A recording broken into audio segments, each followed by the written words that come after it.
Black Goose TV family, look at this. Look at this beautifulness right here. Look at this beautifulness right here. I'm telling y'all right now, in my personal opinion, in the last couple weeks, in the last month, whatever you want to call it, we have had some fire announcements when it has came to boxing and boxing fights. So far this year for 2022, we have so much to look forward to. That's my opinion. Personally, I feel like if you don't agree with that, you're probably just a hater. You know what I'm saying? You're probably a fanboy of some type of a fighter that didn't get the fight that you wanted. But if you look at all this unbiasedly, if you look at the fight announcements that have happened in the last couple of weeks, in the last month, and what we're expected to see, and what we're expected to actually be able to watch as boxing fans in this upcoming 2022, we have some of the most fierest fights, and it has only increased with this announcement right here. Y'all better check it out. Y'all better check it out. Jaime Mwanga. Ooh! And excuse me, because I'm going to be corrected. Jaime Mwangi. Let me pronounce his name right, because I'm tired of doing it wrong and disrespecting that young man. Jaime Mwangi is a god dang savage. I ain't got nothing but respect for Mwangi. That is just the absolute truth, because it's on. I'm gonna be 100 with you. I didn't think he was gonna take this fight. I didn't even think he was gonna sniff at it, especially when we learned that the WBO had presented, or not even presented, but they announced that he would need to fight his mandatory for the interim belt. But they also said, hey, we heard Jermall Charlo and PBC, they sent you over an offer, so you can actually choose between the two. Because usually when that mandatory is announced, they're like, you better fight that.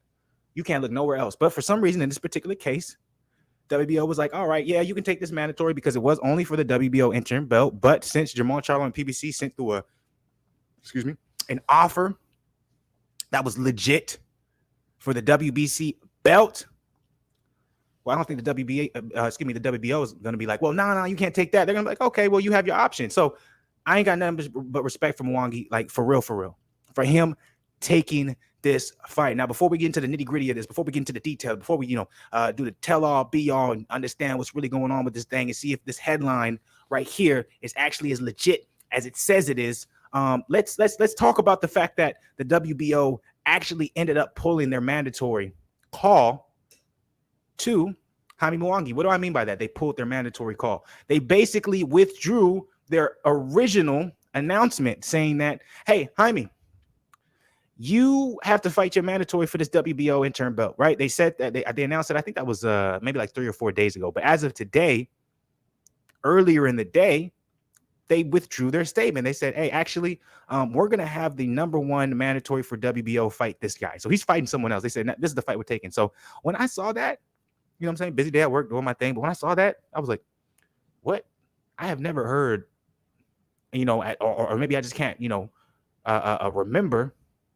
And if you guys remember a time where this has happened before, please drop it in the comments below, where a mandatory, where the WBA, WBO, WBC, whatever it may be, they basically told, hey, the champion, you need to fight your mandatory, and then they end up withdrawing that statement and saying, actually, we're going to have your mandatory fight someone else. So that also further confirms this report right here that most likely this is going to happen, okay?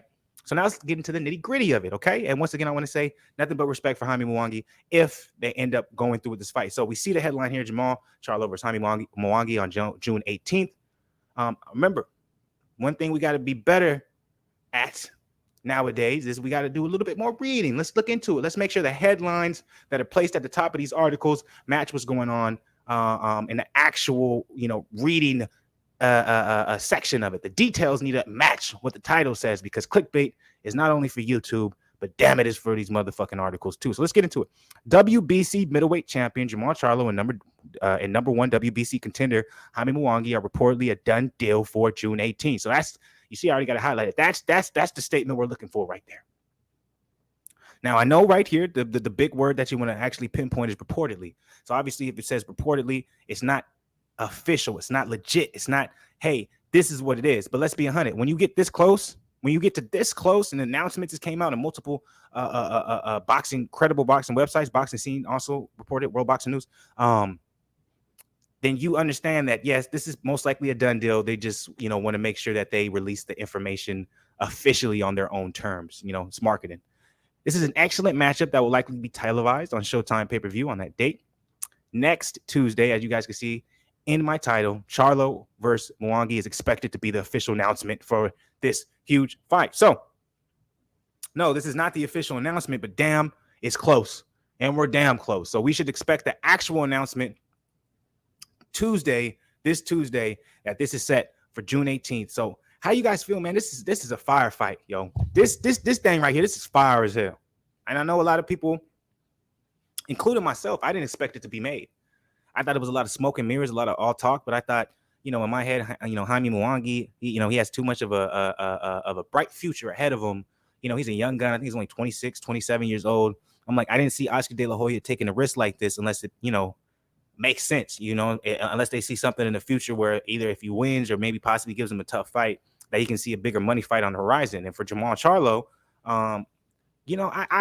I believe the reports when it said PBC sent him an offer, because right now Jermall Charlo was probably one of the only guys trying to be in the Canelo sweepstakes who isn't taking, who isn't putting their money where their mouth is. You know what I'm saying? For a long time, I don't want to say for a long time. Let's go ahead and let's kind of keep it on, around the recent side of the game. But Andrade, he finally put his money where his mouth is and actually moved up to Canelo's weight class and is put himself in prime position to be the mandatory by, if he defeats Parker and then, has one more fight, he's a mandatory for Canelo. David Benavidez, he's stepping up. He's taking on David Lemieux for that. I think it's the interim belt for the WBC. So you see he's stepping up, or that's reportedly what's on the horizon. I actually have a video coming out a little bit later that might actually debunk those reports. So we'll see. And then so Jermall Charlo is one of those guys in that three-headed monster that supposedly is the weakness to Canelo, that we were kind of waiting to see what he was going to do for the outside looking in fans, not his actual fans, but the ones who are kind of like, what has Jermall done for him to get a chance to Canelo? We were looking to see, okay, what are you going to do to really make us notice you and feel like you deserve to have your name in the Canelo sweepstakes? And this is it. Honestly, I do think at the end of the day, I have a much more respect if once this fight is made and announced for Jaime Mwangi, because it's a lot more of a risk on his end, just because he has he's so young. You know what I'm saying? He has a bright future ahead of him. He doesn't have to take this fight. He can avoid Jermall and he can continue doing what he's doing. He can wait for the right time for him to take that big fight where essentially maybe some of the the top guys are a little bit on the end of their career while he's hitting his prime. Like that's possible. So I got another respect and adoration for Jaime Mwangi taking this fight, because he definitely doesn't have to. The only person that needs this fight is Jermall.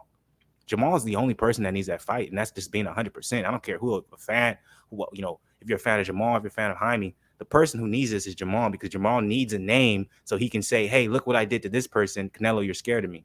But let's be honest, this is an easy fight for Jermall. Jaime Mwangi, his style is worrisome for Jermall. The Charlo brothers has a very hard trouble with these type of styles that Jaime has. The one thing about Mwangi that will be in Jermall's favor is that Mwangi, he does get hit, right? He leaves himself to get hit. But in the last couple of fights, he's shown to improve his defense, and that's something they've been working on and they've been trying to prove. But, it's a double-edged sword right here, where stylistically, I lean toward Jaime. But at the same time, if Jermall connects, we're going to find out how much of an iron chin Mwangi really has, because he's taken some motherfucking punches and he hasn't been rocked. He hasn't, swayed his game plan. He just keeps coming forward. And I'm like, if you do that with Jermall, that might be a mistake, but we don't know. But anyways, I'm not going to get too long-winded with this. I wanted to report this news, and I wanted to kind of, obviously, there was no reason to go in depth on this article because most of it was kind of opinion-based, but I do think there's credibility to this report, because I've seen it on, 3 other credible sites. And I do believe this is going to be officially announced Tuesday. So BlakGooseTV family, please, I want to know your thoughts on this. What do you think about Charlo versus Mwangi? Do you think this is a fight that you guys would be interested in? Do you think this is possible for a fight of the year? Who are you leaning towards? Do you think this is another cherry pick by Charlo? Like, what's your guys' thoughts on this? Me personally, this is a fire fight. I'm excited as hell. And I love that as of recent, we've been seeing some pretty goddamn good fights being made, regardless of what, some of the outside, in my opinion, the real fanboys are saying. I think we have some real firefights being made, and I can't wait to watch them. So please, Black Goose family, let me know your guys' opinion below. Hit that comment section. Show your boys some love by hitting the like button. Subscribe to the channel as always. If you're not part of the family, hit the notification gang, because your boys always dropping that content late at night, because you know how I be. I be busy than a motherfucker during the whole entire day. But at night, I got y'all. But I'm going to get up out of here. Let me know what you think. This is a fire ass announcement. This is a fire ass announcement. I can't wait for this, but I'm